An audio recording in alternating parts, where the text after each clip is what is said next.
Comme à 7 mois des Jeux Olympiques et Paralympiques, pendant évidemment plusieurs semaines, tous les projecteurs seront braqués sur la France. Et pourtant, les obstacles ne sont pas tous encore franchis. Les remises en question sont nombreuses. Les dates, les moments forts et les interrogations avec Marine Sabourin et Marie-Victoire Dieudonné. Il y a ces visages que l'on connaît déjà, comme ceux de Florent Manodou et Thomas Pesquet, et ceux que l'on découvrira les 10 et 15 janvier, sélectionnés pour porter la flamme olympique. Début février, les Français découvriront les quelques 1700 médailles de la maison Chaumet. Un Graal pour les athlètes, absolument magnifique selon Tony Estanguet, patron de Paris 2024. En mars, le comité d'organisation recevra les clés du village olympique de Seine-Saint-Denis, qui accueillera 14 500 athlètes et leur staff. Les 45 000 volontaires et bénévoles, eux, seront réunis pour une grande convention le 23 mars. Enfin, la tant attendue flamme olympique arrivera à Marseille le 8 mai, à bord du Belém, le plus vieux trois-mâts français, avant de quitter l'Hexagone le 7 juin depuis Brest pour rejoindre la Guadeloupe. Top départ du défilé de la cérémonie d'ouverture, le 26 juillet à 20h24.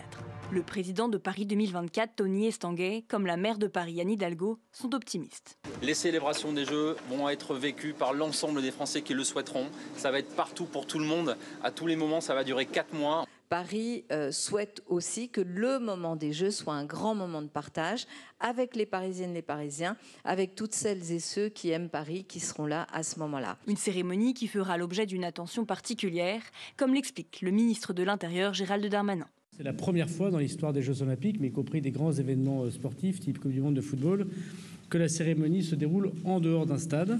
Ce sont donc près de 35 000 forces de sécurité intérieure qui seront là ce jour J à Paris le 26 juillet 2024, ce qui n'a pas de précédent dans l'histoire des forces de l'ordre. Si 70% des besoins en matière de sécurité ont déjà été couverts selon Paris 2024, la question reste majeure. Le quotidien des Franciliens, lui, risque d'être bouleversé.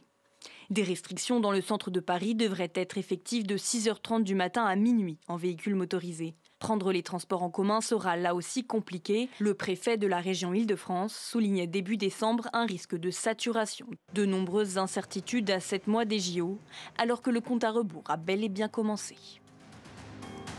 Laurent Jacobelli, il y a un mot qu'on a beaucoup entendu et qu'on entendra dans un instant dans la bouche du président de la République, c'est celle de fête populaire. Quand on voit le prix des transports, quand on voit selon l'UFC Que Choisir qu'une nuit d'hôtel pas loin des Jeux Olympiques ou Paralympiques coûtera 1033 € en moyenne et qu'on ne pourra pas réserver qu'une seule nuit. Quand on voit le tarif des billets, vraiment c'est une fête populaire. Écoutez, je crois que les mots n'ont plus de sens. Non, effectivement, c'est une fête élitiste. Moi, je pense aux salariés des usines de Florange, dans ma circonscription, qui participent à la fabrication de la flamme olympique. On en est très fiers. Et je me dis que s'ils devaient payer leur transport, leur hébergement et leur place pour voir les compétitions, ils ne pourraient pas le faire.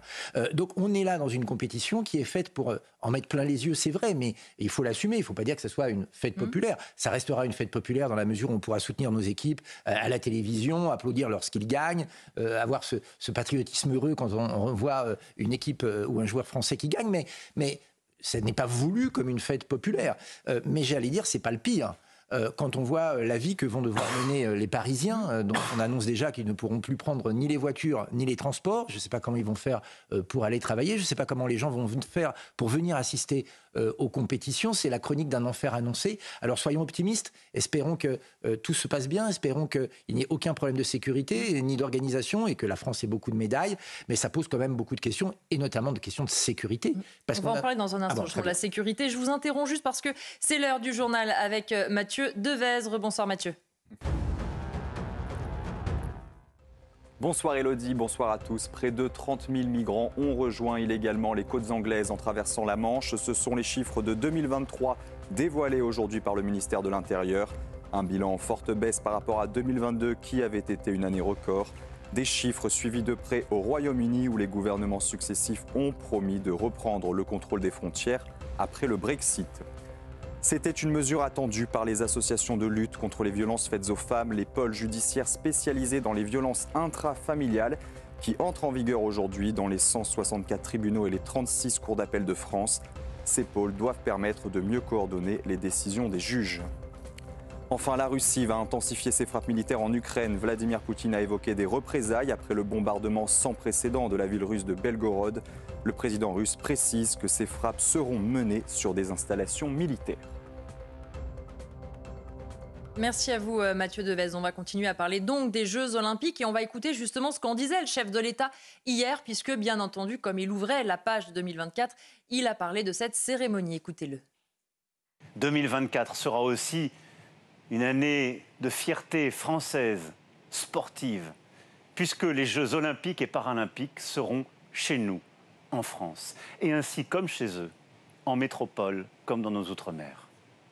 Nous serons fiers de nos athlètes, de nos artistes, de nos paysages, de cette fête populaire permise par des milliers de bénévoles, bâtissant aussi pour notre nation un héritage sportif, par notre engagement à tous qui commencera dès demain. Raphaël Amselem, évidemment, on a tous envie que ça se passe bien, comme le disait Laurent Jacobelli, qu'il n'y ait pas trop de problèmes et que la France, pourquoi pas, ait beaucoup de médailles. Mais quand on entend des spécialistes qui, notamment, ont préparé d'autres Jeux Olympiques et Paralympiques, on nous dit à 7 mois, on n'est quand même pas prêt. C'est un euphémisme peut-être d'ailleurs. Ces Jeux Olympiques posent une double difficulté. D'abord, le fait que la dignité n'est pas garantie. Et je pense à 3 thématiques en particulier. 1, les transports, où on nous dit que les franciliens ne payeront pas la hausse des prix, mais les associations de consommateurs nous avertissent déjà qu'il n'y aura aucune façon de discriminer entre les locaux et puis les visiteurs qui viendront pour assister aux Jeux. Et donc, tout le monde devrait subir l'augmentation des prix. Je pense aux étudiants qui, pour beaucoup, vont être délogés de leur logement Crous pour pouvoir loger les athlètes. Loger des athlètes.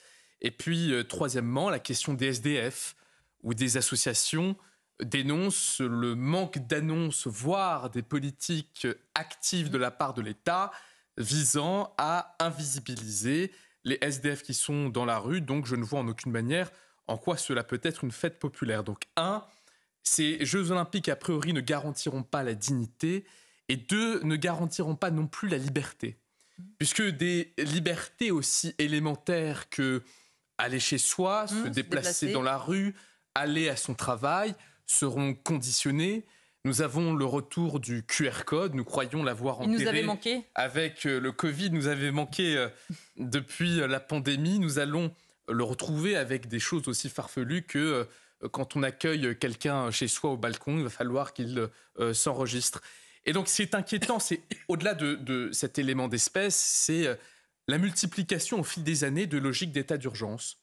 C'est-à-dire une logique qui considère qu'au fond, l'état de droit commun n'est pas assez solide pour faire face à l'organisation d'événements d'ampleur, que systématiquement, il faut poser le principe de la surveillance a priori de tous les citoyens. Il faut rappeler qu'à ces Jeux Olympiques, nous aurons pour la première fois en France ce qu'on appelle des caméras augmentées, c'est-à-dire des caméras sur lesquelles on va appliquer de l'intelligence artificielle pour pouvoir détecter des comportements qui potentiellement peuvent être considérés comme suspects. Donc nous avons un retournement complet de l'ordre politique qui consiste à dire que la liberté n'est plus première, mais qu'elle est seconde.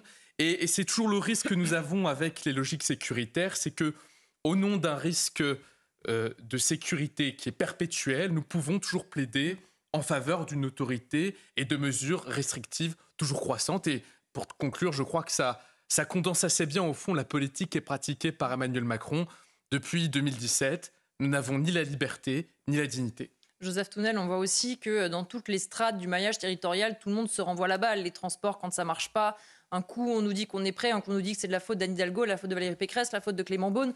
On voit aussi que les autorités commencent à se dire « Attention, s'il y a un couac, je ne veux pas être responsable ». Alors, quand on organise quelque chose de cette importance, il peut toujours y avoir des couacs. D'accord. Mais enfin, il y a un manque de préparation. Quand il y a quoi ? Il y a 15 jours, ils se sont rendus compte que, puisqu'il y avait des épreuves sur la Seine, il n'y aurait pas la circulation il y a une semaine sur la Seine. Et donc, les livraisons qui, notamment, amènent un certain nombre de produits alimentaires sur Paris, ça ne serait pas possible.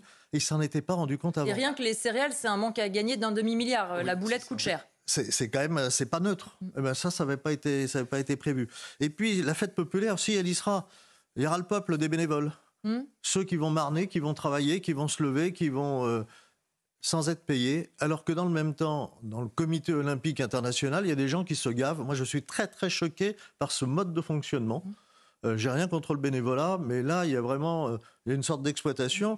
Et puis, président de la République, moi, je suis né à Paris, je suis très content qu'il aime beaucoup Paris, je suis un Parisien de naissance, mais il nous a dit... un JO tous les 100 ans en France, c'est super. Oui, sauf qu'il y en a eu à Paris en 1924, à Grenoble en 1968, à Albertville en 1992. La France, ce n'est pas que Paris, Monsieur le Président. C'était un mauvais calcul, visiblement. Gabriel Cluzel, c'est vrai que la question aussi des bénévoles, elle a fait un petit peu débat. Alexis Corbière, notamment le député de la France Insoumise, disait que certes, le bénévolat, c'était bien, mais qu'on pouvait aussi envisager d'autres types de contrats pour ces jeunes, notamment, pour que ça puisse être un premier engagement ou qu'ils puissent capitaliser un peu justement sur ces Jeux Olympiques et Paralympiques. C'est vrai que c'est curieux de tabler sur du bénévolat, sauf à imaginer que les Jeux Olympiques soient une œuvre caritative. Mais et a priori, c'est pas le cas. C'est vrai que le modèle économique est un peu curieux. Mais bon, après, on peut dire que personne ne force par définition un bénévole à participer. Donc, pour cela, on ne va pas chercher une polémique plus loin que nécessaire. Non, moi, je suis plutôt inquiète sur, comment dirais-je, tout le maillage de sécurité autour des Jeux Olympiques, parce qu'on va déshabiller Pierre pour habiller Paul. C'est toutes les forces de l'ordre qui seront mobilisées sur les Jeux Olympiques, ils n'ont pas le don d'ubiquité, donc ils ne seront pas ailleurs.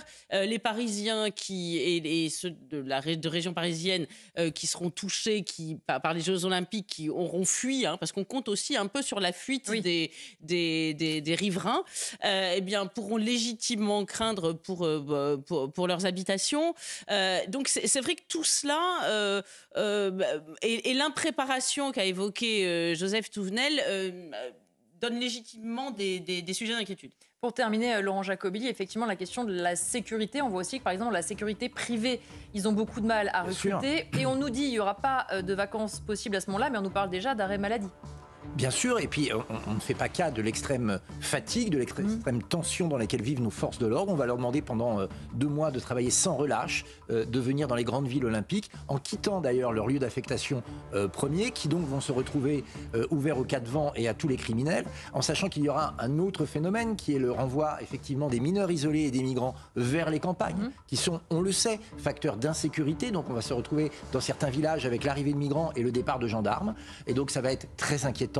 Et puis le rôle qui va être demandé de manière accrue de surveillance aux polices municipales, parce que la police et la gendarmerie seront un peu plus vides, polices municipales qui sont en grève en ce moment parce qu'ils ne sont pas assez payés alors que le niveau de leur responsabilité n'arrête pas d'augmenter. Donc oui, effectivement, je pense que tous les problèmes de notre sécurité intérieure vont être catalysés pendant ces Jeux Olympiques et j'ai vraiment l'impression que tout cela n'est pas vraiment anticipé.